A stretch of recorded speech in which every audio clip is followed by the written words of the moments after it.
Betsy and Thomas here for the American Intelligence Media. We're looking at Trump tweets today of January 13th and 14th of 2019. But really, do these tweets ever grow old, Thomas? No, because inside of them are not only his policies, but they're the insinuation of what he's going to do. So as you look at these tweets, you actually see the future. And later on, people will be able to reflect on them as being history, truth history. Let's read the first one. Starting the long overdue pullout from Syria while hitting the little remaining ISIS territorial caliphate hard and from many directions. Will attack again from existing nearby base if it reforms. Will devastate Turkey economically if they hit Kurds. Yeah, then it goes on into the next one. Would you want me to read that one? No, but it just, it says... Create 20-mile safe zone. Likewise, do not want the Kurds to provoke Turkey. Stop right there. There we go. All right, so what is that saying? Holy moly. This is the truth of the matter. If you understand what he's saying, first off, you have an unsolvable problem between the Turks and the Kurds. And the Turks are ruthless. They, like with the Armenians or other, literally, they can conduct pogroms and then deny it later. They would love to have the Kurds out of the picture altogether, because what do the Kurds want? They want the pipeline to come out of Iraq and go through their territory so they can tax it. And so they want their piece of that pipeline. And no matter how you want to cut the pie, you can either divert it out of Syria or you can divert it out of Iraq. But that's what it's all about. And that's the reason the Kurds fight so hard, because they also want independence. Turkey's not going to give them independence. Iraq is not going to give them independence. It is another unsolvable problem. So here's what I have to say about this overtly. Sorry, mad dog. You don't get to give $1 billion a year to ISIS and then act as if you're attacking ISIS and yet never really bomb ISIS. So what is Trump saying? Anything we ever did there is simply bombing ISIS. When he took control of the White House and became commander-in-chief, there was no focused war in Syria. It was a complete embarrassment.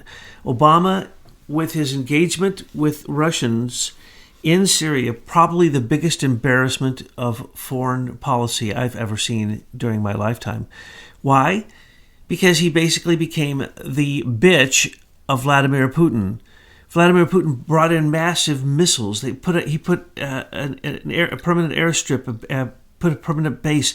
He brought in amazing warships to support this insane ruler of Syria, whose father was, of course, a CIA operative and was also known for pogroms, just killing tens of thousands of people at one time.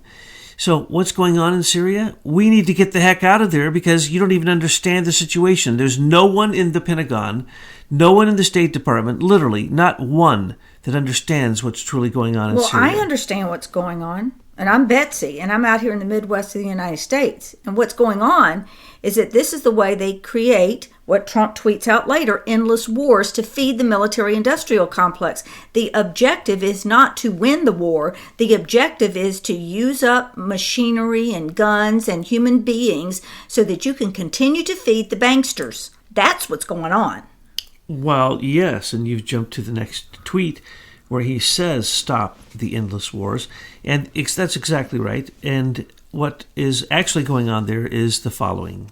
Matter of fact, why don't you go ahead and read this next tweet so that I can get into that. Russia, Iran, and Syria have been the biggest beneficiaries of the long-term U.S. policy of destroying ISIS in Syria, natural enemies.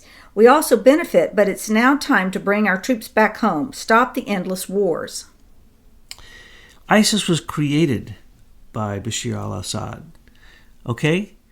ISIS, ISIL, ISI were simply anyone who came into Syria, he would give money and weapons to and send them into Iraq to fight the Americans during the Iraqi wars. And when they would return into his country, they would basically then claim to be ISIS or ISIL, so on and so forth. Because why? They had American equipment. They had American weapons, and they had American money, which was stolen from Saddam Hussein, who had just an absolute amazing amount of American money, fiat paper currency. So, what is really going on in Syria? As always, it's about the oil. But if you look very close, you will also see that it is about Israel being in total war with Iran. The destabilization of the Levant, and that's the reason ISIL, the L is in ISIL is for the Levant, because Obama, who is very proud of ISIL, because he personally created ISIL and funded it and made sure it was one of 4 different contingencies fighting as supposedly rebels against Assad, but they're actually ISIS and or mercenaries acting as if they are ISIS-leaning Islamic fascists or radical Islamic terrorists. So you have Assad, the president of Syria, makes money. He makes billions of dollars a year off this war. And that's what he's doing. He doesn't care about the people. He's practically allowed every single part of Syria to be blown up except parts of Damascus. And even recently, it was beautiful because Vladimir Putin was shaking hands with Bibi Netanyahu, saying, no problem whatsoever, Israel. Go ahead and blow up the many, many different embankments of missiles that were bought with Obama money from Russia and China that have now been smuggled into Syria by the Iranian Guard. Go ahead, blow them up. And so they did blow them up. Matter of fact, they're getting so bold that yesterday, for the first time that I know of in the war in Syria, Israel came out and said that they are responsible for hundreds and hundreds of bombing attacks that they have yet ever claimed responsibility for. So the war against Iran, which Israel has always wanted to stop the Iranian incursion through Hamas, through Hezbollah, through the Iranian Guard, through basically the Shiites being in Iraq. I mean, that's who now runs Iraq. That would be Iran. So what is going on there in Syria? It is Americans getting out. It's none of our business, because it's none of Putin's business either.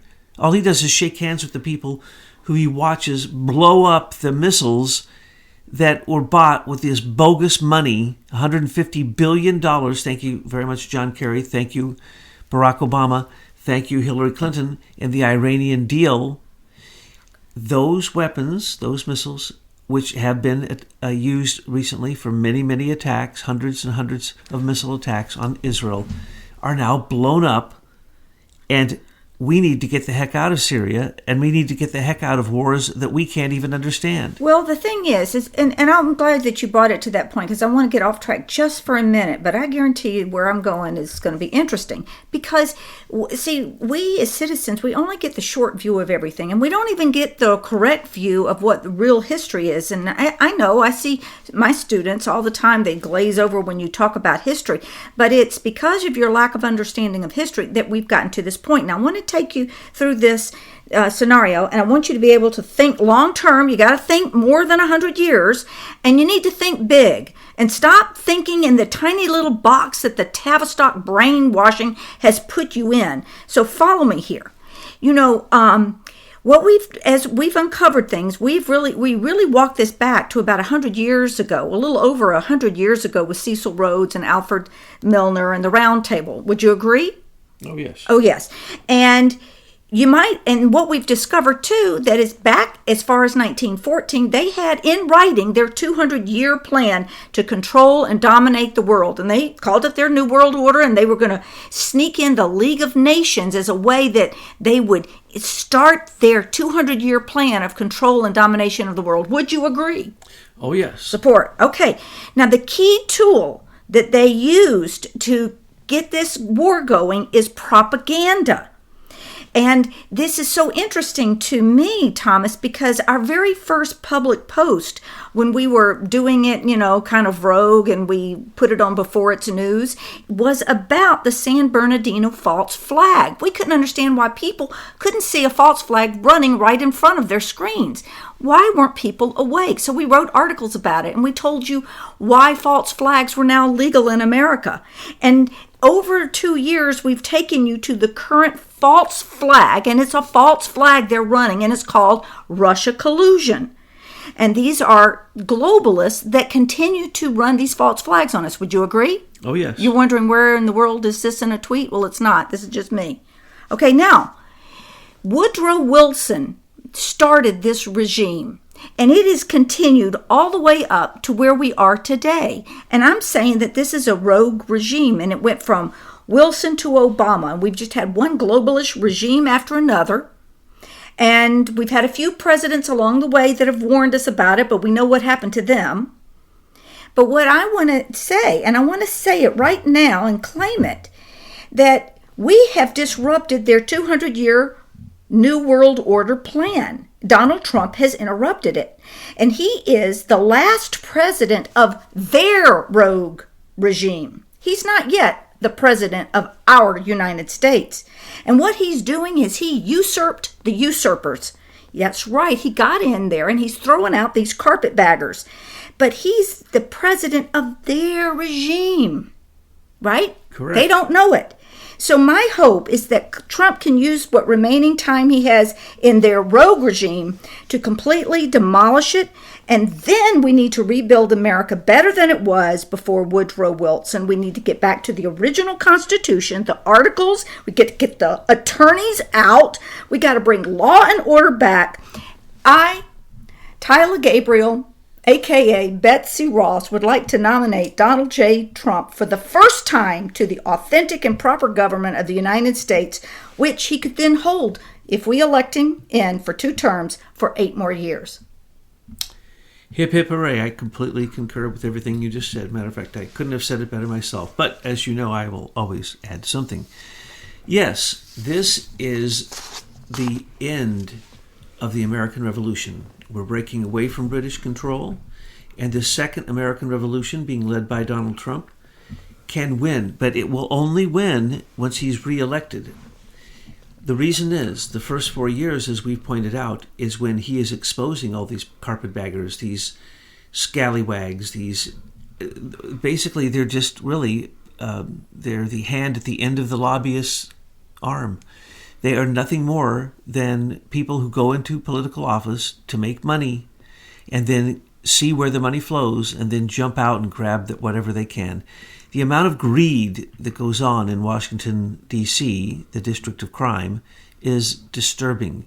And what you say is so true. And, of course, it leads to the fact that some people need to be basically arrested, indicted, and no, but they're running a rogue government within our government. I mean, this is what Senior Executive Service, a stay-behind group is. And all the other things that we know that we're going to be uncovering in the next few months it'll just further proof that that's what's going on. But you have to think big. You've got to think long-term to see the picture of the beast that's been laid upon us. And we need to go out and win the Revolutionary War and then elect a president to get us through the first phases of rebuilding. And this is an information war, as you say all the time. And we are counter-propaganda because we are, in fact, standing against the propaganda that so many people have been brainwashed with through the Tavistock methods. And particularly, we've shown the Tavistock lineage going right to Facebook so that so many people, every time they look at television or their screen, whether on their phone or whether it be their computer, it doesn't matter. You are being subliminally controlled and programmed. Well, you know, as we were doing our original research, when we were looking at San Bernardino and we were uncovering more and more, and goodness knows we've done so much research out there, we began to see that the Achilles heel, so to speak, from our point of view, was what happened to leader technology and the theft of the social media. And that's why we just got in the car, we went down there, we got to know Michael McKibben, and we brought that story forward. When we were finished with the interviews, we thought we were finished telling the story. Oh, no, we weren't. We have now walked this right back to the Queen and the Privy Council. This is huge. And so the reason I bring this up is because Trump, when he was being interviewed by Janine Pirro last night, said, oh, people, you wouldn't believe how big this is and the names that are there. She talked right over him, but she probably doesn't even know the questions to ask him that could be blockbuster headlines, even for that fake site called Drudge Report that does nothing but bash the president. Okay, I'm finished my little thing now. We'll get back on. Well, I'm glad you spoke up, and you should speak up as often as you want, because what you just said is the true agenda for those of us who are part of the Second American Revolution, making sure that we do not lose what was created in the U.S. Constitution as our republic. We have to get back to the original sources and divorce ourselves from the British and not act as if we were a Commonwealth nation being controlled by the United Kingdom. And get rid of the UN. That's the League of Nations. Totally get rid of the UN and every single aspect of the United Nations. And demolish that building. And I just so happen to know somebody who might have a good construction plan for that premium New York site. Okay, let's get going. So sorry to hear the news about Jeff Bozo being taken down by a competitor whose reporting, I understand, is far more accurate than the reporting in his lobbyist newspaper, the Amazon Washington Post. Hopefully the paper will soon be placed in better and more responsible hands. This is such a joke. It's so funny. I'm so glad that he came out and called him Bozo, because he is such a bozo. He is so fake. There is nothing real about Jeff Bozo, and this new thing that's happening with his wife divorcing him, that's all fake too. So what is he doing? I love what he just did. He just called the Washington Post the lobbyist newspaper. It is true. It is a brilliant remark. It is an opposition party lobbyist newspaper. That's what it is. It is lobbying for the Democrats.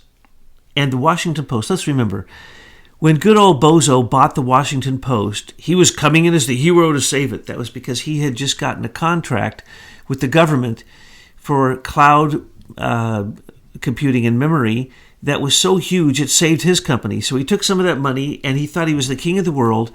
He was saying at that point he was going to run to be president of the United States and was convinced that if he ran, he would become the president. That's just because he was running, because he's Jeff Bozo.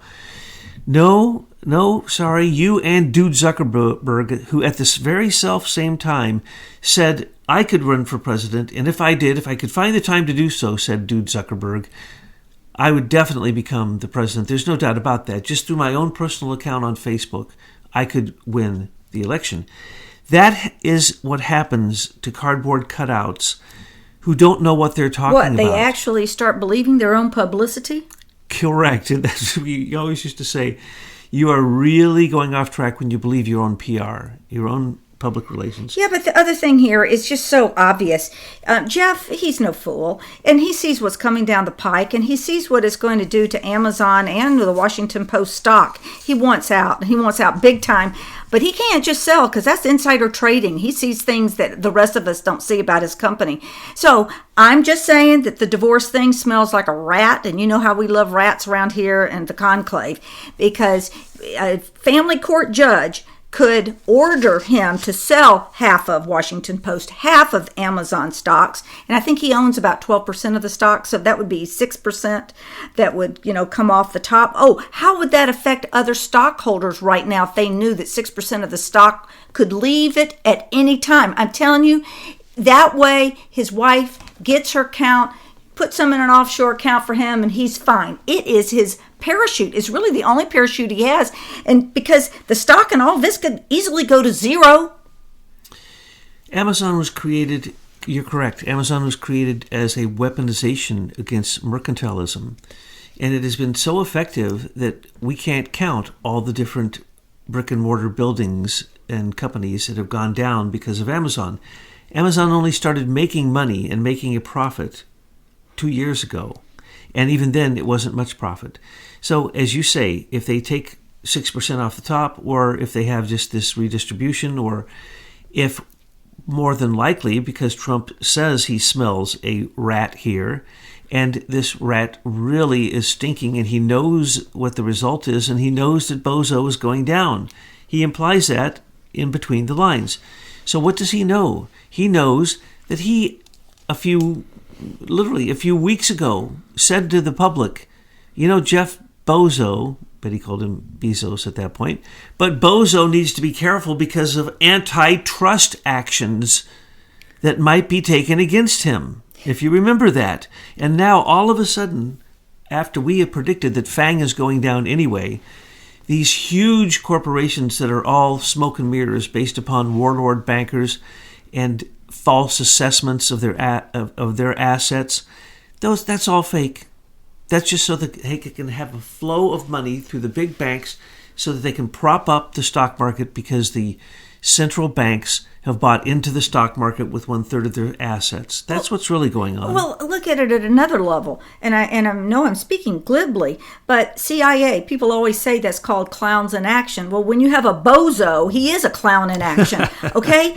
And the thing is if you own Amazon and Washington Post stock, and the President of the United States just called out your CEO as a clown, what are you doing? Why are you still invested in this thing? And he treats his people like slaves. And he basically is just a complete idiot. When you speak with him, you have to ask the question, how did this simpleton, just like Dude Zuckerberg or many of the other Silicon Valley cardboard cutouts, these warlord cyber kings, how did they get into these positions when they are idiots? When they really don't even know their own business, and when they're speaking about their business, it is some kind of ideology that someone taught them that has nothing to do with reality. So do not tell me that Facebook makes all that money off of ads, because you can push one button and stop all the ads, and everyone does.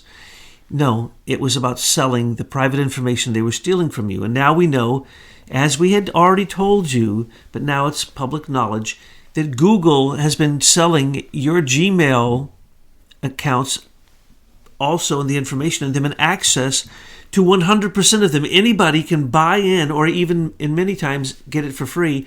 Go in and look at all of your private, what you thought were private emails in your Gmail account, and everything you've ever done. Listen, a reader just sent me a link that shows all of the Gmail that I have. Now, of course, that Gmail account is just used for junk, but still, he could get a link to read all of my emails. I don't even know who he is, That's crazy stuff. All right, let's get into some beer drinking here. If Elizabeth Warren, often referred to by me as Pocahontas, did this commercial from Bighorn or Wounded Knee instead of her kitchen with her husband dressed in a full Indian garb, then it would have been a smash. And then he's got a clip in there of that. Best line in the Elizabeth Warren beer catastrophe is to her husband, quote, "Thank you for being here. I'm glad you're here," close quote. It's their house. He's supposed to be there.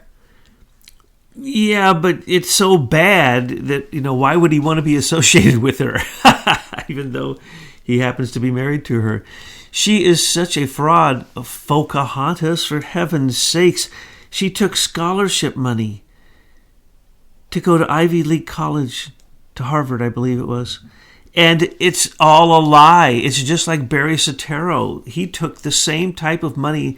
He lied about who he was, lied about his nature, lied about his parents, lied about where he was born, lied about his name, just like Elizabeth Warren lied about her descent.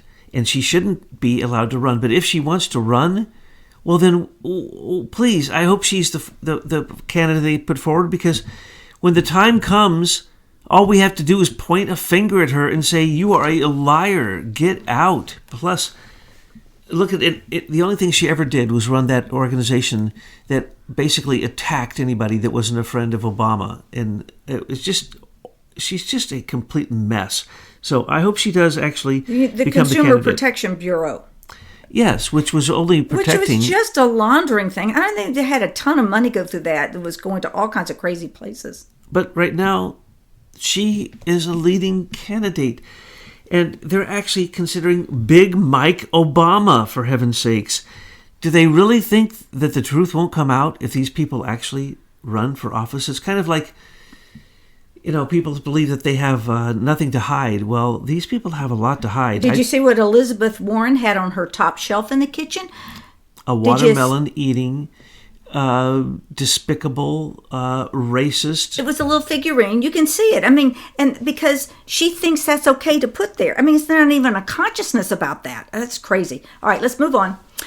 The Trump portrait of an unsustainable border crisis is dead on.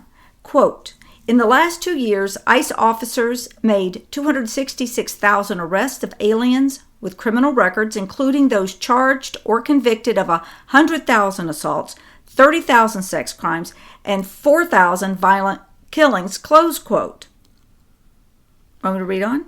Yes. America's southern border is eventually going to be militarized and defended, or the United States, as we have known it, is going to cease to exist.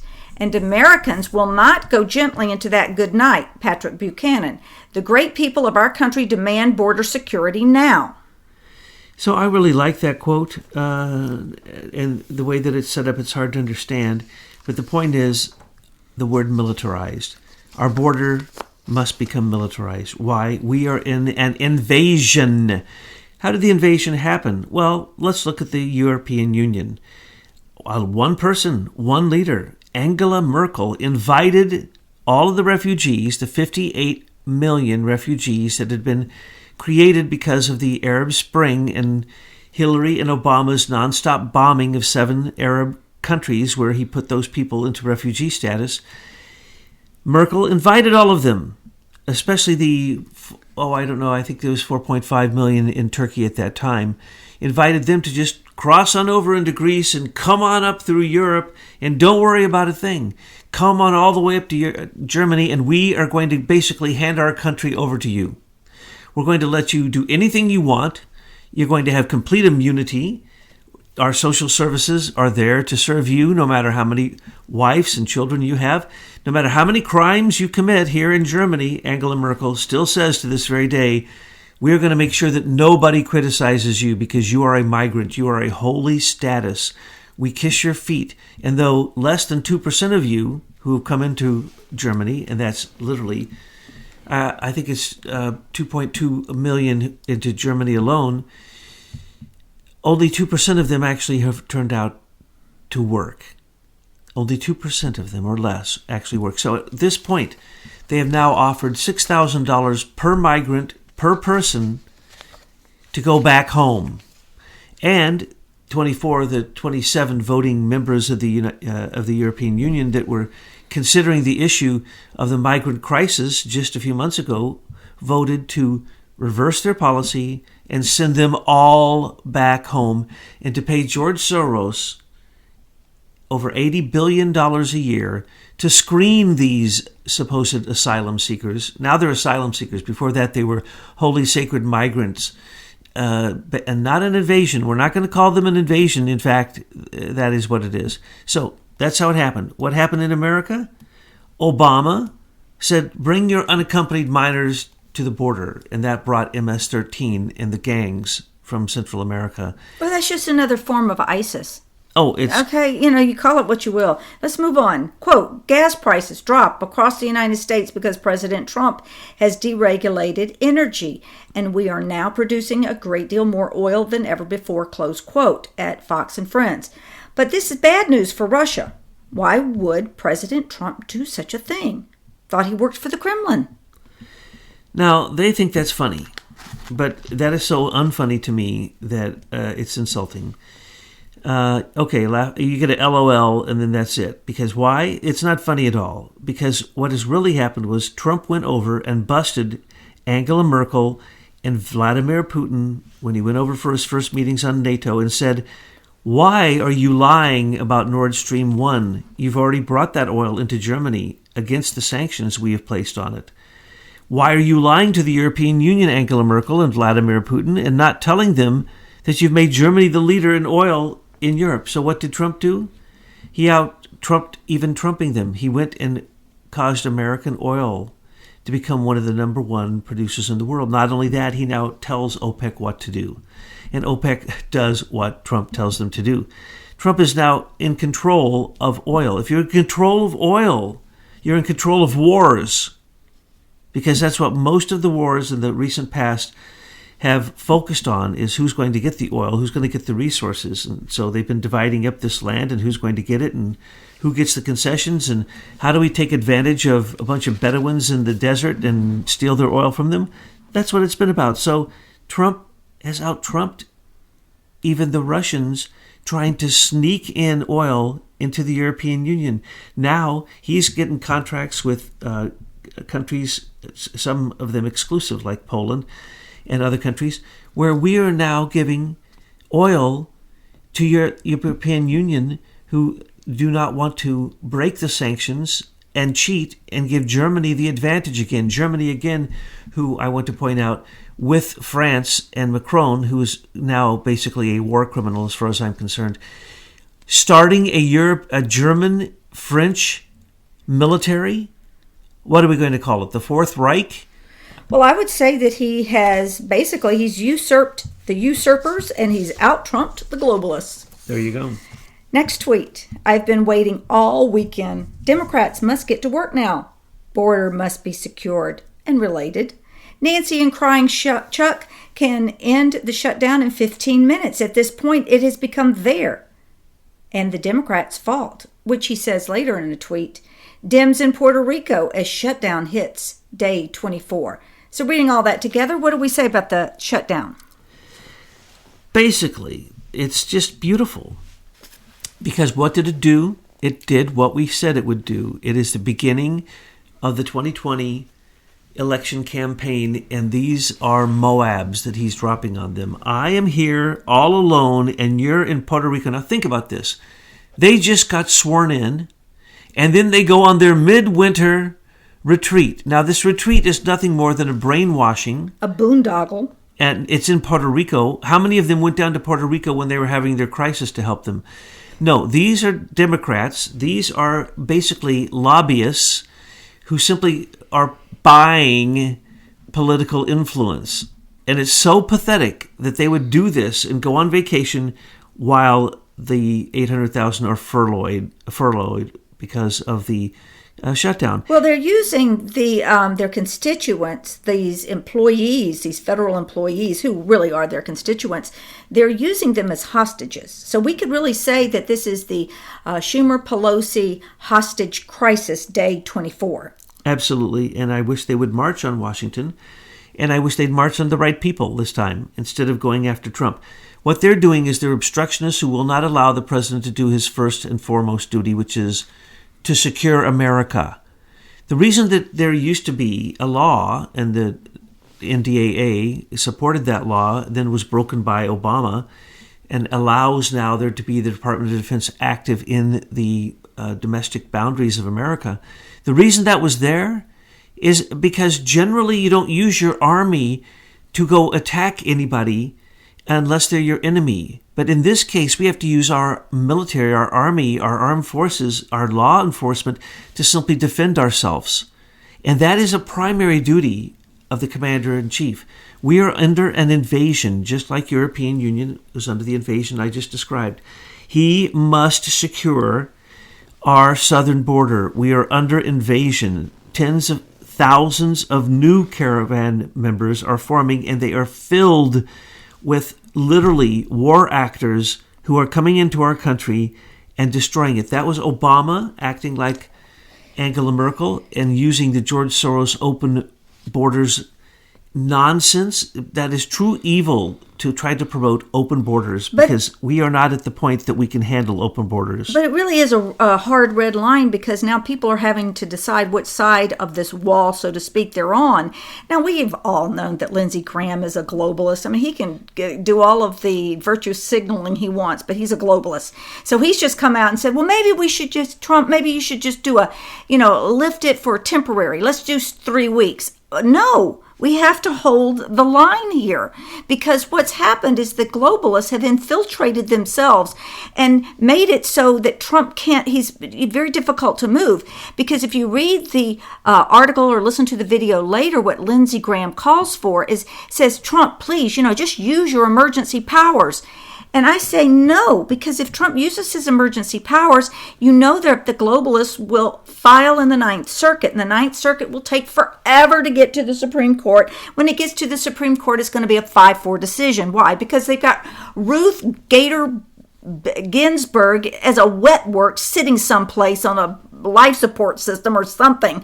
And then you've got Roberts, who we know is a globalist scumbag.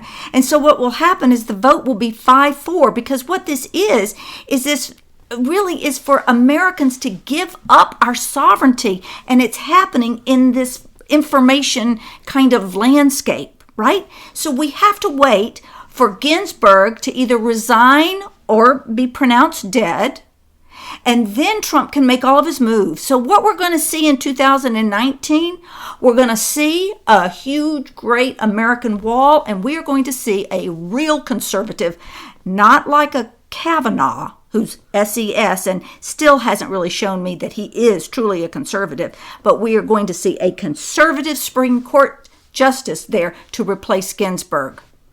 You're absolutely right in all that you just said. And what we're seeing here is also Trump is saying, in 15 minutes we can solve this, and that's the reason. The reason behind that is because they've already passed a bill in the House that gave $4.7 billion for the wall. Before, the Republicans voted it, but the Democrats did not support it. All they have to do is change the number of that bill, run it through the House again, support it with just literally a few Democrats voting for it, and then it would go to the Senate, and then a few Democrats need to vote for it, and it could be done. Literally, this could happen in a day. But it's not going to happen, because what we are seeing is Trump showing what's going to happen for the next 2 years in the House.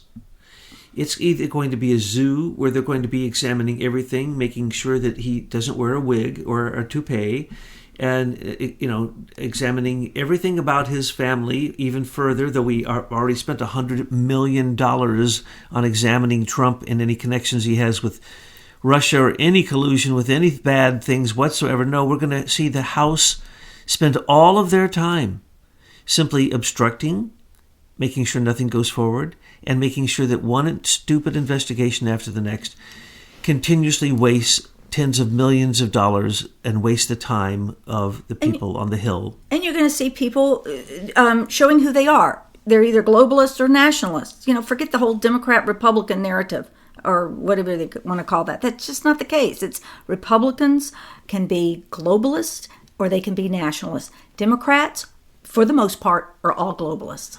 Yeah, the Uniparty. The Uniparty is supported through the U.S. Chamber of Commerce. It's supported through the same criminal enterprises that have been running rigged campaign elections for decades and decades, and that's the reason that they don't change the machines, which they know are corrupt, and they don't change the software, which they know they can manipulate very easily. Why? Because these are the machinations Trump is revealing.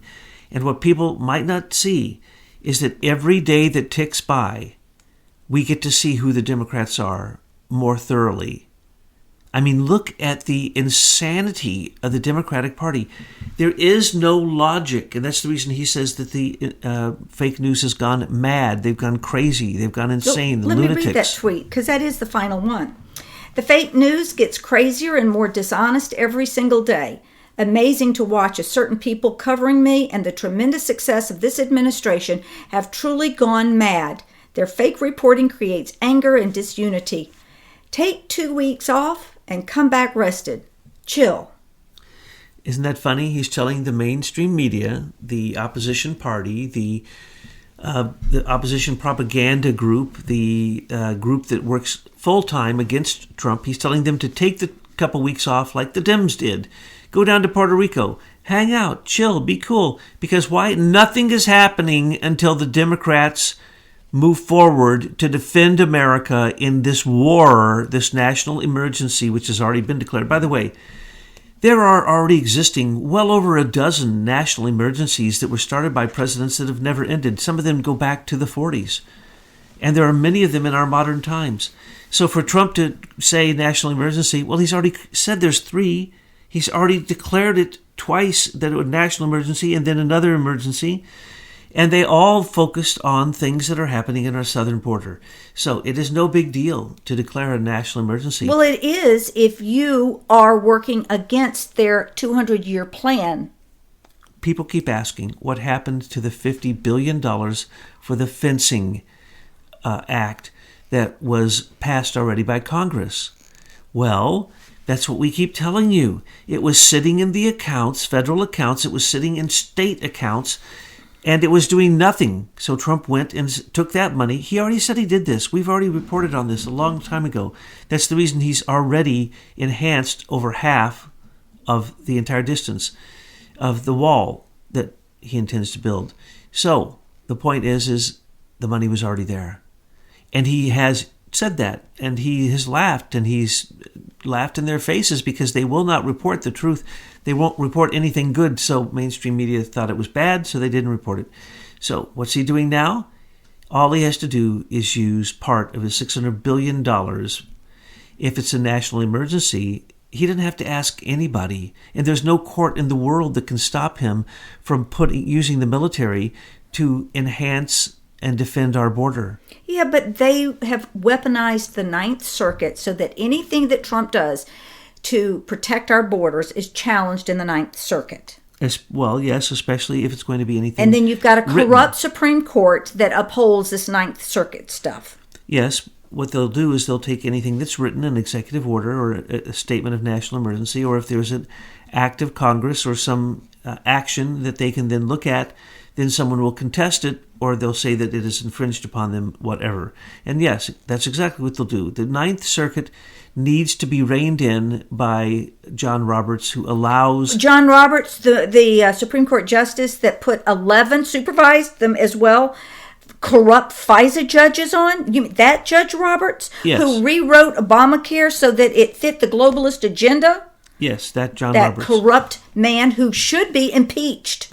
Who lies about his own health, who's actually had seizure after seizure. So then lying about your health is kind of a standard thing for the Supreme Court scum? Oh, yes, because it's their aides who do the work. We all know that. That's the reason that their aides get suggested to take the position of Supreme Court justices, though in some cases none of them have ever sat on the bench, have never been a judge. But because they wrote Supreme Court briefs, they are allowed then to be nominated. And this is what we have.